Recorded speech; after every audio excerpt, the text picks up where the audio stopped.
فأنا ناصح لإخواني بالصدع بالحق تبيض وجوههم. السكوت في مسألة الحزبية يضرها، فاصدع بما تؤمر وأعرض عن المشركين. سلامي على دماج ورجالها والشيخ يحيى ودار العلم يا سعد بانيها. Waalaikumsalam warahmatullahi wabarakatuh. Tentang masalah dzul wajhain yang memiliki dua muka, atau orang yang dianggap bertopeng atau memiliki dua lidah dan sebagainya. Ini diriwayatkan oleh Imam Bukhari rahimahullahu taala dan Imam Muslim dari Abi Hurairah radhiyallahu an bahwasanya Rasulullah sallallahu alaihi wasallam bersabda, "Tajidu min syarrin nasi yaumal qiyamah indallah dzal wajhain." Engkau akan mendapati termasuk orang yang paling buruk pada hari kiamat di sisi Allah adalah pemilik dua wajah. Kemudian dijelaskan langsung oleh Nabi sallallahu alaihi wasallam, alladzi ya'ti haula'i biwajh wa haula'i biwajh, yaitu orang yang datang kepada kelompok yang ini dengan satu wajah dan mendatangi kelompok yang itu dengan wajah yang lain.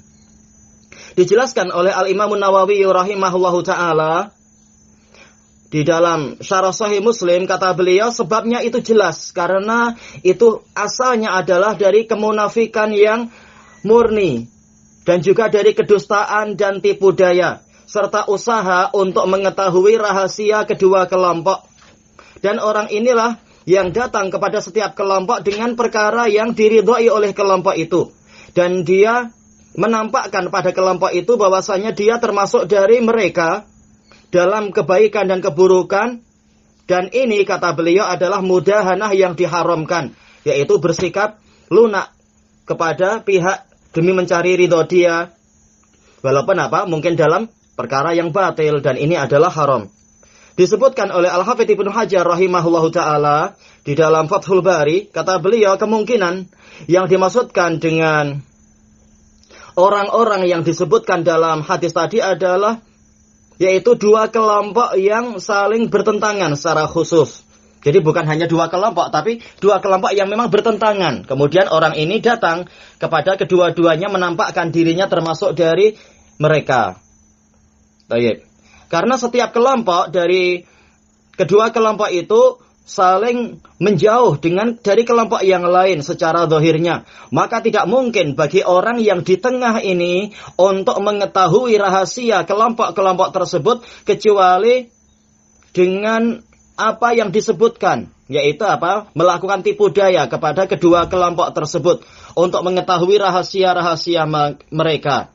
Maka orang ini adalah orang yang terburuk dibandingkan mereka semua. Baik. Tetapi kata Al-Hafidz rahimahullah, lebih utama lagi, lebih layak lagi adalah apabila kita membawa makna manusia di sini, karena hadisnya tadi mengatakan tajidu min syarrin nas dan sebagainya.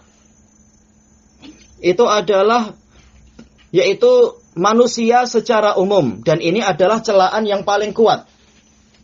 Orang yang datang kepada manusia sesuai dengan keinginan mereka dan sudut pandang mereka. Tayyib. Bahkan di dalam riwayat Al-Ismaili, kata Al-Hafidz Ibnu Hajar, lafadznya min syarri khalqillah, termasuk makhluk Allah yang paling buruk, bukan sekedar manusia yang paling buruk, tapi makhluk Allah yang paling buruk adalah pemilik dua wajah. Dan beliau menukilkan ucapan Al-Qurtubi, hanyalah orang ini dikatakan bahwasanya hanyalah pemilik dua wajah itu dikatakan orang yang paling buruk karena keadaan dia adalah keadaan munafik. Karena orang ini dia berusaha mencari pujian dengan cara yang batil dan dengan kedustaan.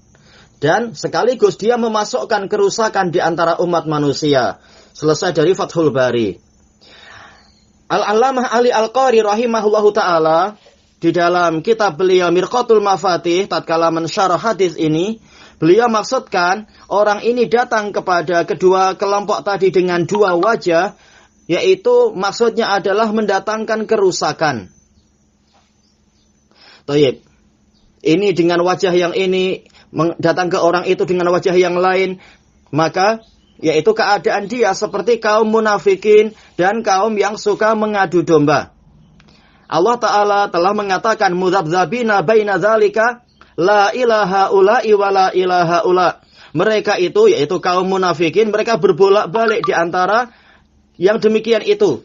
Dia sebenarnya tidak kepada kelompok yang pertama, tidak pula kepada kelompok yang satunya lagi. Kemudian Allah mengatakan, wa may yudlilillah falan tajida lahu sabila. Dan barang siapa disesatkan oleh Allah, maka engkau wahai Rasulullah tidak memiliki jalan untuk memberikan hidayah pada dia. Innal munafiqina fid darkil asfali minan nar. Sesungguhnya kaum munafikin berada di dalam lapisan paling bawah dari neraka. Baik. Ini hadis yang pertama. Adapun hadis yang kedua diriwayatkan oleh Imam Bukhari di dalam sahih beliau dari Ibnu Umar radhiyallahu yaitu dari Muhammad bin Zaid bin Abdullah bin Umar yang meriwayatkan, yang mengatakan ada sekelompok orang berkata kepada Ibnu Umar, sesungguhnya kami masuk menemui penguasa kami atau pemerintah kami. Kemudian kami berkata kepada mereka menyelisihi apa yang kami ucapkan apabila kami keluar dari tempat mereka. Maka Ibnu Umar mengatakan, kunna na'udduha nifaqa. Kami dahulu, yaitu di masa Rasulullah SAW, menilai yang seperti itu termasuk kemunafikan. Sekedar mencari ridho penguasa padahal isi hatinya lain. Baik. Dan pembahasannya secara panjang itu ada di dalam Fathul Bari juga. Dan ada periwayatan yang lebih menjelaskan lagi, yaitu di dalam riwayat Imam Al-Firyabi rahimahullah dalam kitab Sifatun Nifaq, yang mana beliau meriwayatkan dengan sanad yang sahih dari Abi Sa'sa. Beliau mengatakan, dakhala nafarun ala Abdullah bin Umar min ahlil Iraq. Ada sekelompok orang dari penduduk Irak yang menemui Abdullah bin Umar. Fawaqa'u fi Yazid bin Muawiyah. Kemudian mereka mencela Yazid bin Muawiyah, yaitu apa? Penguasa. Fatanawaluh, yang mereka mengkritiknya. Faqala lahum Abdullah, maka Abdullah berkata pada mereka, hadza qaulukum lahum indi. Ini adalah ucapan kalian kepada mereka di hadapan saya. Ataquluna hadza fi wujuhihim? Apakah kalian juga mengucapkan seperti itu di hadapan para penguasa itu? Qalu la bal namdahuhum. Mereka mengatakan tidak, bahkan kami memuji mereka, wa nusni alaihim, dan kami menyanjung mereka. Maka Ibnu Umar radhiyallahu anhu mengatakan, hadza an-nifaqu indana. Inilah kemunafikan bagi kami. Baik. Nah, ini termasuk apa? Dzul wajhain. Di belakang mencaci maki, di depan malah memuji-muji. Sementara ahlu sunnah wal jamaah, mereka adil, mereka memberikan nasihat kepada penguasa, dan mereka tidak memburuk-burukkan. Dan mereka tidak melakukan pola-pola kemunafikan itu. Dan ada tambahan faedah dari Al-Munawi rahimahullahu ta'ala di dalam kitab beliau Faidul Qadir, yaitu bahwasanya dikatakan orang ini dzul wajhain karena memang menyerupai munafik. Yaitu datang kepada satu kelompok dengan wajah yang mereka sukai, dan datang pada kelompok yang lain dengan wajah yang disukai kelompok yang lain. Yaitu apa? Dia berbicara dengan pembicaraan yang disukai kelompok tersebut, namun tatkala sedang ada di kelompok yang menjadi musuh kelompok pertama, maka dia berbicara kebalikan dari itu. Nah, ini adalah kemunafikan. Ini apabila tujuannya adalah, yaitu usahanya adalah untuk membuat kerusakan. Adapun jika tujuannya adalah untuk mendamaikan, untuk menyatukan kaum muslimin, untuk membawa kebaikan, maka dan itu kosong dari maksiat-maksiat yang buruk, maka itu boleh. Jelas ini tidak masuk di dalamnya adalah mendamaikan antara ahlul sunnah dengan ahlul ahwa. Itu bukan perdamaian. Ahlul ahwa wajib disuruh untuk taubat. Kalau didamaikan berarti apa? Tanpa ada taubat berarti yang mendamaikannya melakukan kekeliruan apabila dia sudah tahu bahwasanya ini adalah, yaitu apa? Ahlul ahwa, salah satu pihaknya. Berarti perbuatan dia justru maksiat, menggabungkan antara sunnah dengan hawa nafsu. Itu tidak boleh.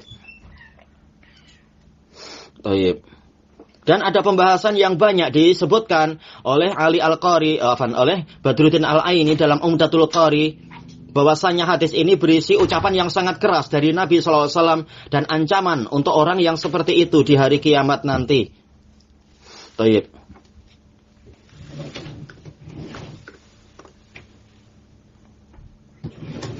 Dan juga apa di dalam riwayat yang lain, mangka naza lisanain, orang yang memiliki dua lidah, dan ini sanadnya hasan. Dan pembahasannya ada di dalam Al-Kabair punya Imam Az-Zahabi rahimahullahu taala, yaitu bahwasanya ini adalah termasuk dosa besar. Baik. Ada pembahasan yang panjang, alhamdulillah telah ana bahas di dalam kitab khusus tentang masalah ini, juga dibahas oleh Abdul Haq Syamsul Haq Azim Abadi rahimahullah dalam Aunul Ma'bud. Ilahuna wallahu a'lam walhamdulillahi rabbil alamin.